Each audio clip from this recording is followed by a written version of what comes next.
We have a lot of young voices in this audience. One of them actually started something called Dream Defenders, Philip Agnew. The people that are murdering the people in our communities are very organized. And so if you're going to mount ample resistance to those forces, then you must be organized. Knowing that it wasn't just about Trayvon Martin, but it's about a system of police repression, police harassment, racial profiling. We've got a school-to-prison pipeline. We've got a war on the poor.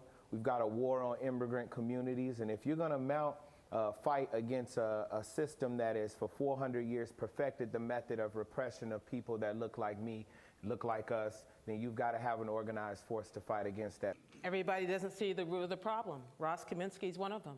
Ross Kaminsky writes for American Spectator, and he thinks, in fact, that a lot of folks should be looking at themselves in the mirror.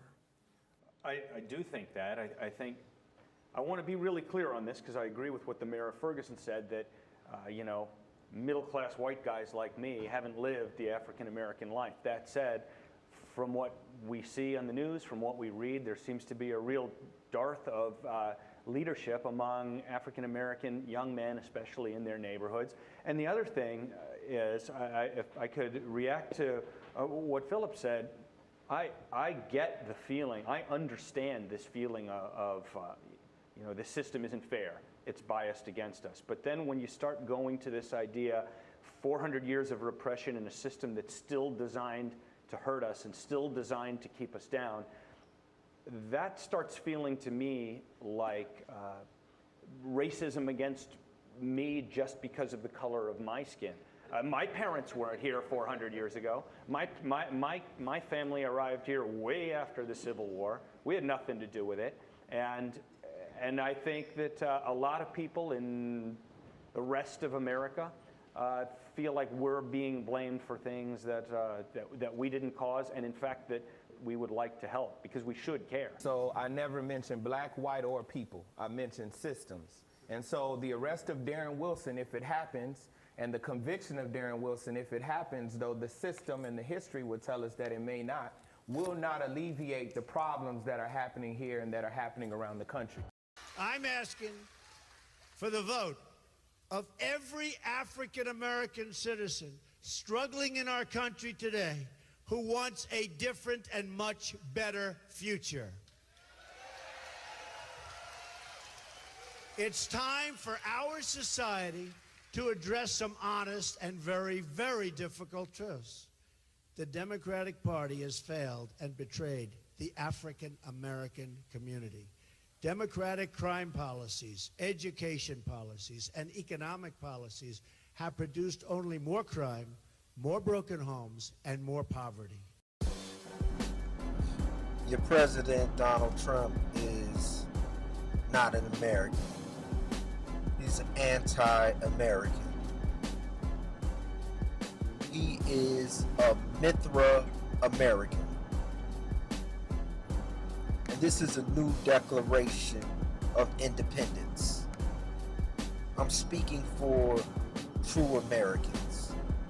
He just sat and bold-faced lied in your face.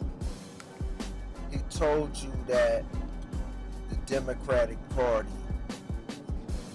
has mistreated the black community. This is all a part of the Blackface pan-dragon and dressed in black and white.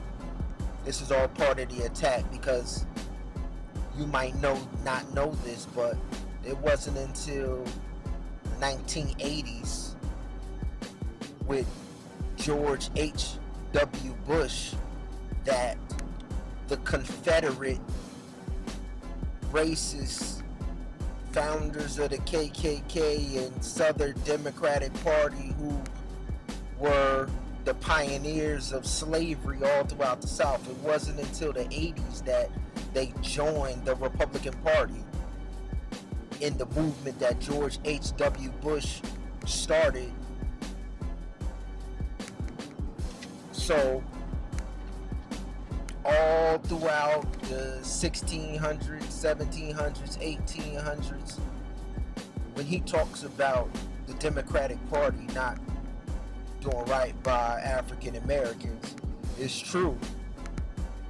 But what he isn't telling you is it's the same individuals that put him in power who were mistreating the African American community and moved into the Republican Party and continue to mistreat it to this day. The same godfather, the same underboss, which are the Jesuits, who Donald Trump is Jesuit trained. He talked about how him and his father always, since he was young, they loved coming to that annual Jesuit dinner. He was educated by Jesuits. And he was put in office by Jesuits to further the agenda of Rome in the United States of America, which is to subvert your constitution and take away your religious liberty and bring a unification of church and state where the whole world under a new world order acknowledges the Pope as a supreme leader on pain of death and persecution. It's called the Mark of the Beast. Now, the Klan had a revival in the early part of the 20th century. Why was that? Another fan of the KKK was none other than President Woodrow Wilson. Tell me about the screening of the film called The Birth of a Nation by D.W. Griffith. It was unfortunate for our country that the first movie ever screened in the White House was a racist movie by a racist Democratic president. The film led to the rebirth of the Klan in America.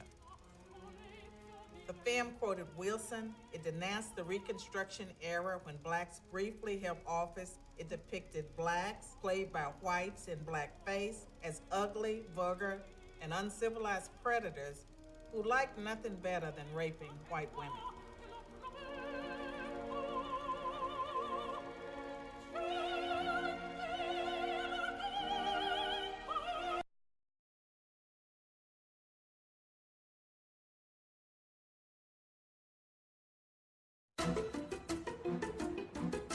100 years ago, long before television and mass tourism, there was only one way to see the world. Huge fairs were staged in every great city, bringing the world to the public. From Italian gondolas to African elephants. But it wasn't just animals and objects that were exhibited. Live human beings were put on display. These were human zoos.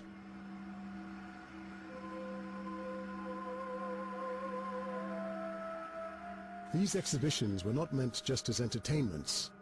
They were masterminded by scientists and designed to demonstrate the superiority of the white race. The average white man is stronger of limb, fleeter of foot, clear of eye than the average yellow or red or black. Human zoos taught the public that racism was scientific. This new science of race would inspire and feed the ideology of the Nazis, giving academic grounding to the 20th century's greatest atrocity. This is the story of the human zoos and their legacy, buried by history until now. So would you like to know who was behind the slavery in the Bible Belt of the Southern Democrats and who's behind the human zoos? It's the same people who trained and educated Donald Trump. Those Jesuits. Yeah, the army of the Roman Catholic Church. I'll show you. Fascism? Fascism just means Roman authority. Roman authority. Yeah, here it is. I'll show you. In Time magazine, we see the symbols on both sides of the speaker's podium where the president is standing. The point I'm making is that, yes, this is Time magazine with bin Laden on the cover. We're talking about the big enemy. The big enemy. I I will assure you bin Laden is not the enemy. Let me show you what the enemy really is. But if you understand symbolism, Nazi, fascist symbolism, you will notice on each side of the presidential podium two interesting, perhaps 5-foot-high symbols on each side of the podium where the president stands. This is what is referred to as a fasci, a bundle of sticks with a hatchet head. Now, what is the importance of a fasci? This is a symbol of Nazi fascism. The stuff that so many good Americans went to war in Second World War to defend the free countries of the world against Nazis and fascists. And why is the symbol of Nazism, fascism, on the presidential podium where the president stands to give his State of the Union address? We see Roman fasces, the symbol of international fascism. Somebody better start waking up and finding out bin Laden is not our enemy. This man is not your enemy. Here is the enemy. The symbols of world fascism, Nazism, the mace itself. One needs to understand that in the United States Senate, there is a symbol called the mace. This mace is a Nazi fascist symbol. It comes out of the ancient Roman Empire. The fasci symbols of the bundle of sticks with a hatchet head comes out of the Roman fascist system in Europe.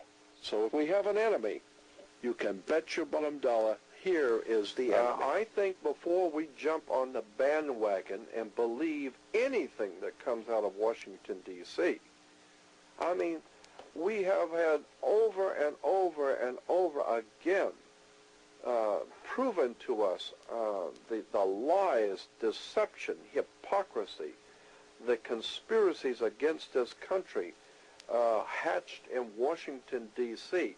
Anyone who knows anything about government, and I've spent 42 years, day in and day out, looking, researching, and studying occultism, conspiracies in government. And anyone who knows anything about the subject knows that Washington, D.C. is probably one of the most corrupt places on the face of the earth. There is more lies, deception, manipulation, exploitation, not just of the people of color, but for the whole entire world. The media in America are nothing more than luckies for international banking cartels out of England.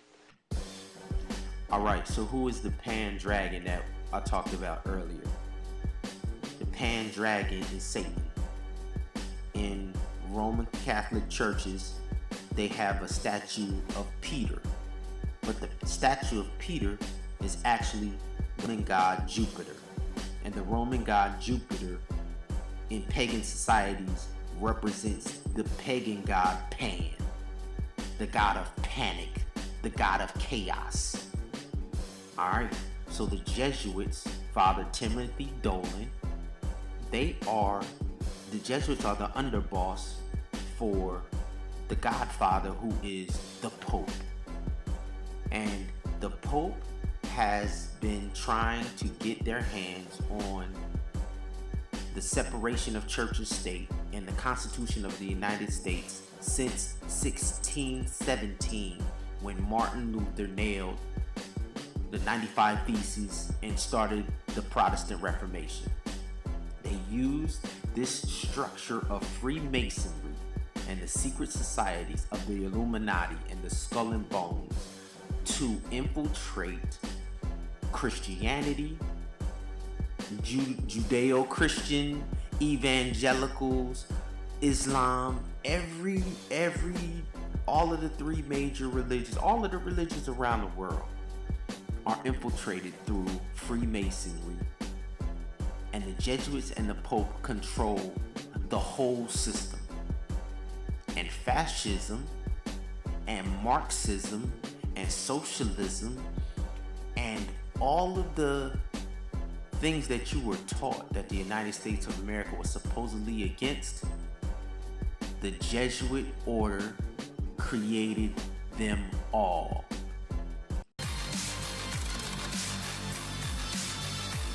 got to come together as he puts up 666. not only as a nation, but as a world community. Come together not only as a nation, but as a world community. He just called for the New World Order, people. And the great religious leaders here tonight give us all an example that we can follow. So Trump has been coming here his whole life, apparently, according to this statement here. But I have great memories of coming to this dinner with my father over the years when I was a young man. Great experience for me. So this guy, Trump, is definitely on the payroll of Rome. Thank you. So he's talking about the one world government there. And we've world got community. to come together, not only as a nation, but as a world community. And he says the religious leaders here are to be an example for everybody else. And the great religious leaders here tonight give us all an example that we can follow. Okay, I don't think they're probably that good of an example. In the scriptures that we Jews and Christians and Muslims cherish,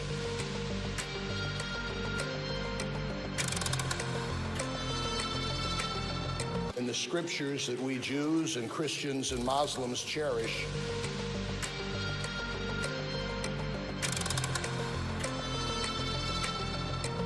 in the scriptures that we Jews and Christians and Muslims cherish,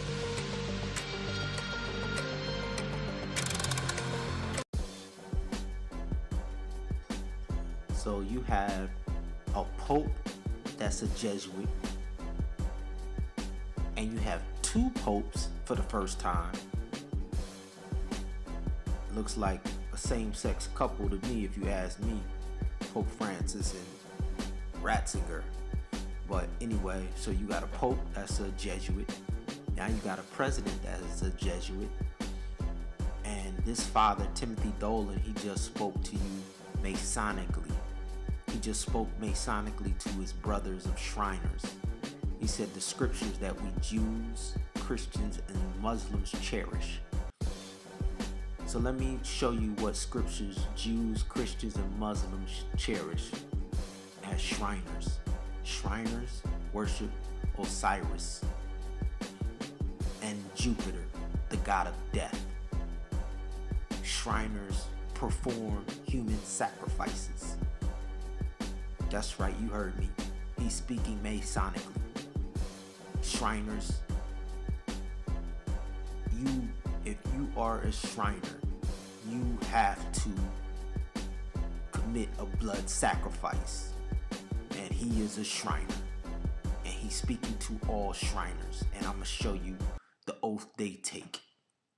What does Freemasonry teach?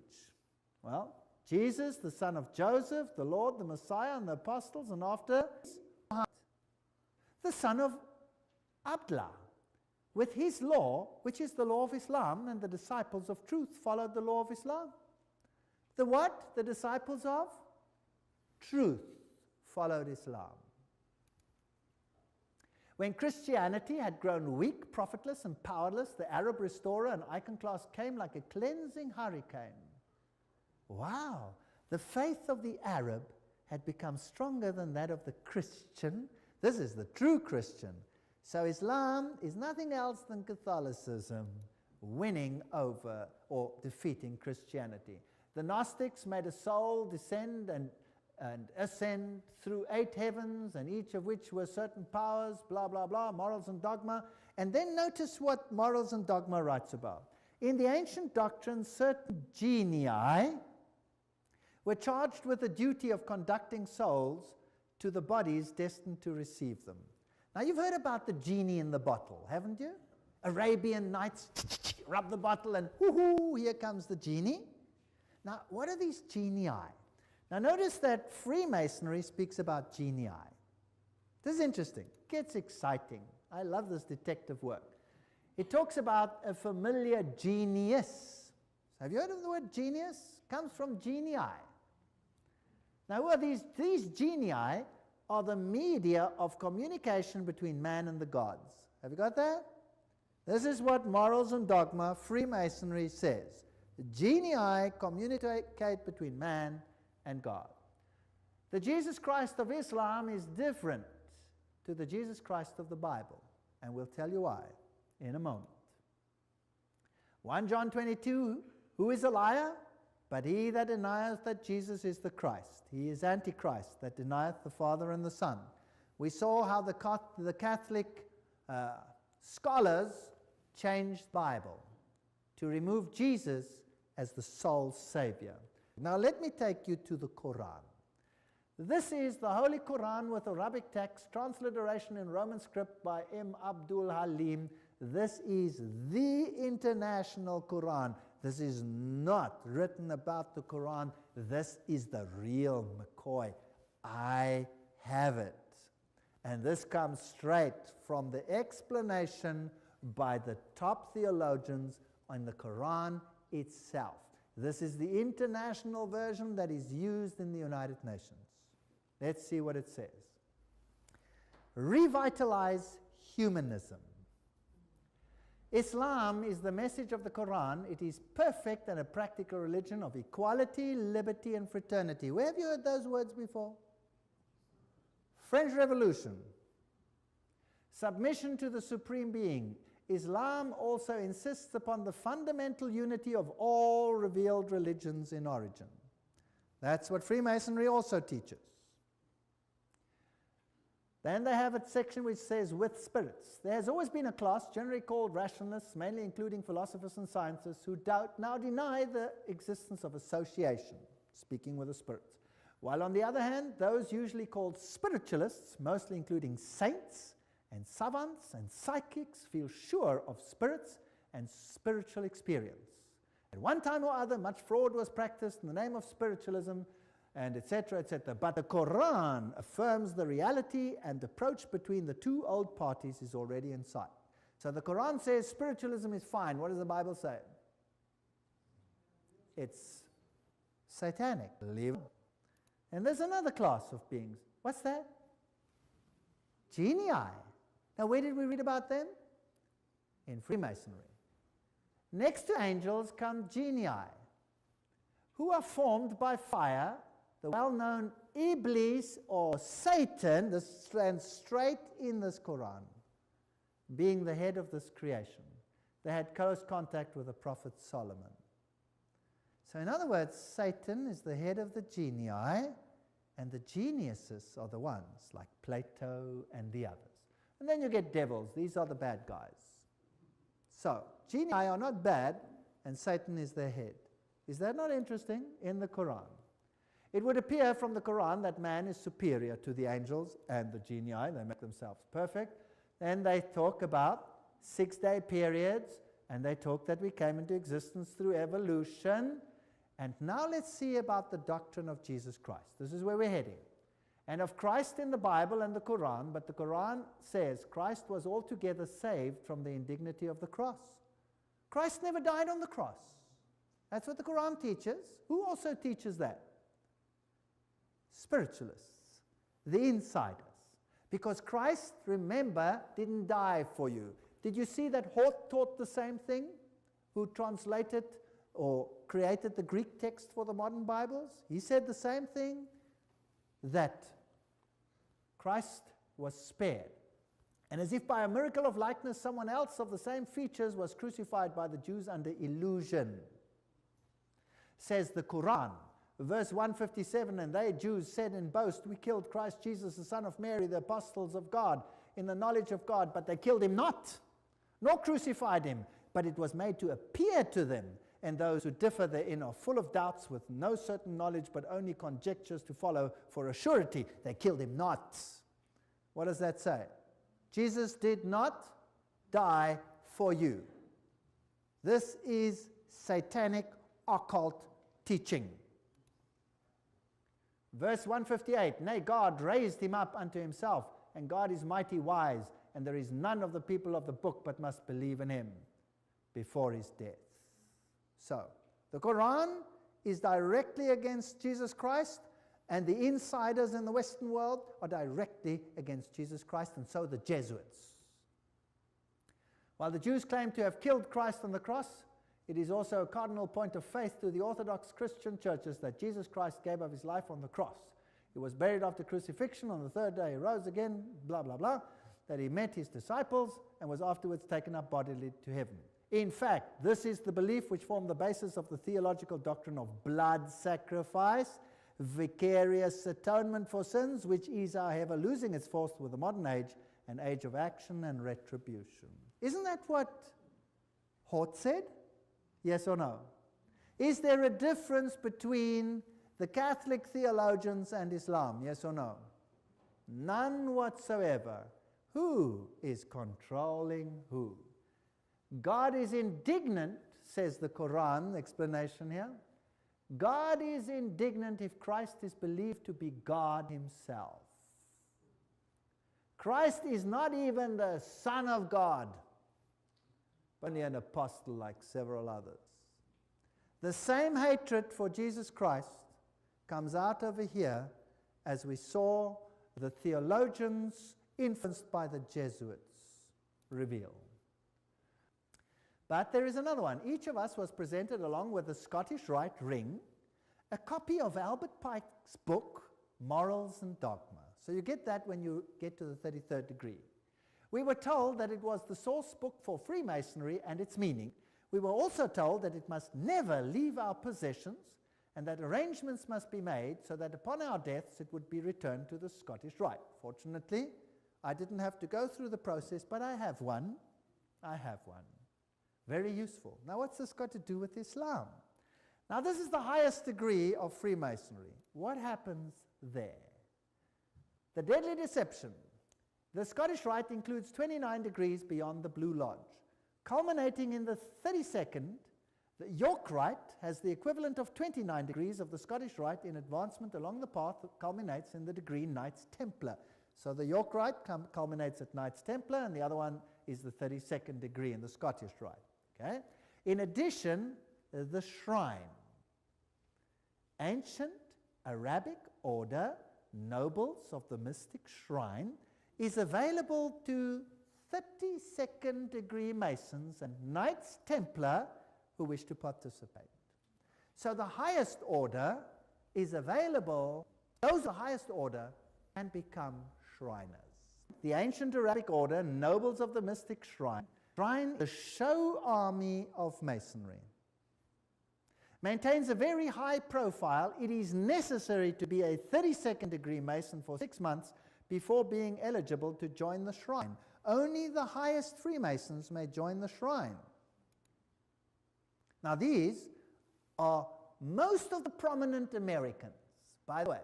All the big prominent Americans march through New York as the Shriners in their masquerades. Now, the shrine is in the name of Allah. Did you know that? So here Christians of, so-called Christians of the 32nd degree, who now know already that they worship Lucifer, come to the shrine with the Quran on the altar. Now the Bible's gone. When you reach the highest level of Freemasonry and you become a Shriner, the Bible's gone.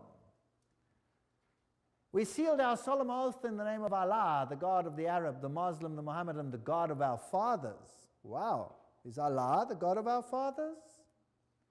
Here's the oath.